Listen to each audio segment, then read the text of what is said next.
வணக்கம். இன்று நான் என்னுடைய தங்கும் விடுதி அப்பார்ட்மெண்ட் 12வது மாடியிலிருந்து ஒரு அருமையான வெளிப்புறத்தை கவனித்து கொண்டிருக்கும் பொழுது உங்களிடம் ஒரு அற்புதமான ஒரு கதையை பகிர்ந்து கொள்ள வேண்டும் என்று ஆசைப்பட்டேன். மைக்கேல் ஜார்டன் என்று அழைக்கப்படும் உலக நெட்பால் பிளேயர், உலக புகழ் பெற்றவர். அவருடைய 13வது வயதில் அவர் வாழ்ந்த பகுதி புருக்லின், அது சேரி பகுதியாக இருந்தது.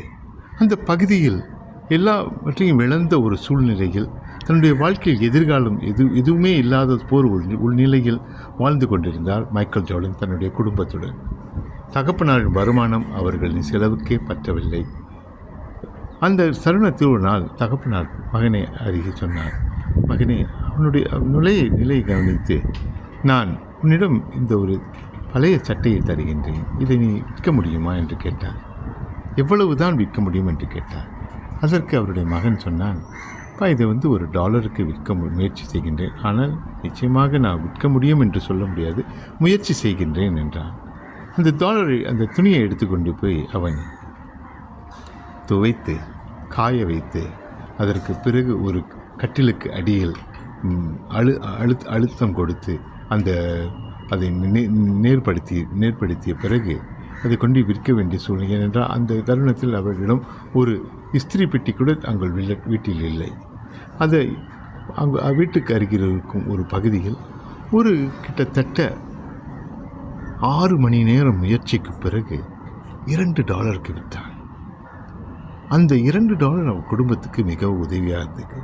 அதற்கு பிறகு இப்படிப்பட்ட பழைய துணிகளை நல்லா துவைத்து காய வைத்து இஸ்திரி செய்த பிறகு அதை கொண்டு இந்த வட்டாரத்தில் விற்க கொஞ்சம் முயற்சி செய்து கொண்டான். வருமானத்தை அதிகரிப்பதற்கு ஒரு சில நாட்களுக்கு பிறகு அந்த தகப்பனார் திரும்பவும் மகனிடம் கூறினார், மகனே, இந்த துணி நீ இந்த பழைய துணி $20 விற்கக்கூடிய வாய்ப்பு இருக்குமா என்று கேட்டார். அதற்கு மகன் சொன்னான், அப்பா, எப்படிப்பா முடியும்? இது $2 விற்பதே கடினமாக இருக்கின்றது, $20 எப்படி விற்க முடியும்? முயற்சி செய்யேன் என்று கூறினார். இந்த தருணத்தில் அந்த பையனின் சிந்தனையில் ஒரு சிந்தனை வந்தது. தன்னுடைய ஒன்றுவிட்ட சகோதரனிடம் அருகி அவனிடம் இந்த சட்டையை கொடுத்து, டொனால்ட் டக், மிக்கி மவுஸ் படத்தை இதில் வரைய முடியுமா என்று கேட்டான். உடனே அவனும் சரி, நான் வரைந்து தருகிறேன்னு சொல்லி அந்த வரைந்த பிறகு அந்த சட்டையை அந்த வட்டாரத்தில் வசிக்கும் வசதி உள்ள பிள்ளைகள் படிக்கும் பள்ளிக்கு எடுத்து சென்று அங்கு விற்க முயற்சி செய்தான்.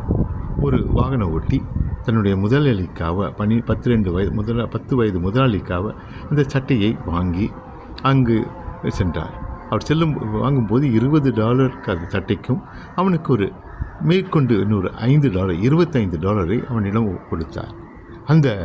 அதை கண்ட மகிழ்ச்சி அடைந்த அந்த பையன் ஒரு சில காலங்களுக்கு பிறகு திரும்பவும் தன்னுடைய தகப்பனார் அவனிடம் சொன்னார், என் மகனே, இந்த முறை நீ இந்த சட்டையை இன்னும் கொஞ்சம் அதிகம் ஒரு $200 விற்க முயற்சி செய்ய முடியுமா என்று கேட்டார்.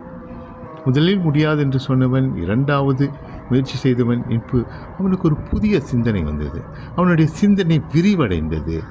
அப்துல் கலாம் கூறியது போல், ஒரு முறை உங்கள் சிந்தனை விரிவடைந்து விட்டது என்றால் பலவற்றை நீங்கள் சாதிக்க முடியும் என்பது போல அவனுக்கு ஒரு புதிய சிந்தனை புகுந்து அதை சாதிக்க முடியும் என்ற நம்பிக்கை ஏற்பட்டது. அதற்கு பிறகு ஒரு நல்ல தருணத்துக்காக காத்து கொண்டிருந்தான். 2 மாதங்களுக்கு பிறகு அவர் தங்கியிருக்கும் பகுதியில் ஃபாரா ஃபவுசட் என்று அழைக்கப்படும் ஒரு மிக மிக அருமையான அழகான முடி அலங்காரம் உடையவர், ஒரு சார்லிஸ் ஏஞ்சல் என்ற ஒரு தொடரில் நடித்தவர், அவருடைய வெளியீட்டிற்காக அங்கு வர இருந்தார். அந்த தருணத்தில் அவன் அந்த கூட்டமாக அங்கு அவளை நெருங்கி அவளிடமிருந்து அந்த துணியில் அவளுடைய கையொப்பத்தை வாங்கிவிட்டான். அந்த கையொப்பம் எடுத்து கொண்டு போய் அவன் வட்டாரத்தில் இருக்கக்கூடிய இந்த சந்தையில் இதை ஏலத்துக்கு அந்த சட்டையை விட்டான். அந்த ஏலத்துக்கு விடும்பொழுது அந்த வட்டாரத்தில் இருந்த ஒரு வியாபாரி அதை $1200 அவனிடம் வாங்கினான். அவன் வாழ்க்கையில் ஏற்பட்ட ஒரு பெரிய மாற்றம் இந்த $1200.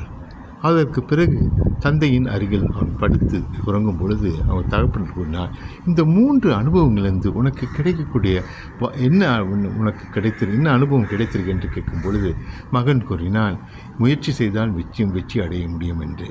அதற்கு அவருடைய தகப்பனார் அவனிடம் கூறினார், மகனே, என்னுடைய நோக்கம் உனக்கு ஒரு மாற்றத்தை உண்டு புரிய வேண்டும் என்று. என்ன மாற்றம் என்று நினைக்கின்றாய்? உன்னுடைய சிந்தனையில் நாம் கருப்பினராக இருக்கலாம், பின்தங்கிய சமுதாயத்தில் இருக்கலாம், பின்தங்கியவர்களாக இருக்கலாம். ஆனால் முயற்சி என்று நாம் எடுத்தோம் என்றால் வாழ்க்கையில் பெரும் வெற்றி அடைய முடியும் என்பதை உனக்கு புகுத்த வேண்டும் என்பதற்குத்தான் இந்த முயற்சி. ஆனால் வெற்றிகரமாக நீ செய்து முடித்தாய் என்று கூறினார். அதற்கு பிறகு அவருடைய வாழ்க்கையில் மாற்றங்கள் பிரமாதமாக ஏற்பட்டு உலக புகழ். மைக்கேல் ஜார்டன் என்றால் எல்லா உலகத்தின் பெரும் செல்வந்தனாக வாழ்க்கையில் மாற்றங்களை கொண்டு வந்தவர். ஆனால் வாழ்க்கை என்பது நாம் எப்படி அமைத்துக் கொள்வோம் என்பதை பொறுத்துத்தான் இருக்கின்றது என்று கூறி உங்களிடம் விடைபெறுவது ரேனா வேணுகோபால். தயவுசெய்து என்னுடைய சேனலை சப்ஸ்கிரைப் பண்ணுங்கள், லைக் பண்ணுங்கள், உங்கள் நண்பரிடம் பகிர்ந்து கொள்ளுங்கள். உங்கள் ஆதரவு இருந்தால் தான் பல அருமையான வீடியோக்களை நானும் போட முடியும் என்று கூறி விடைபெறுகின்றேன். நன்றி, வணக்கம்.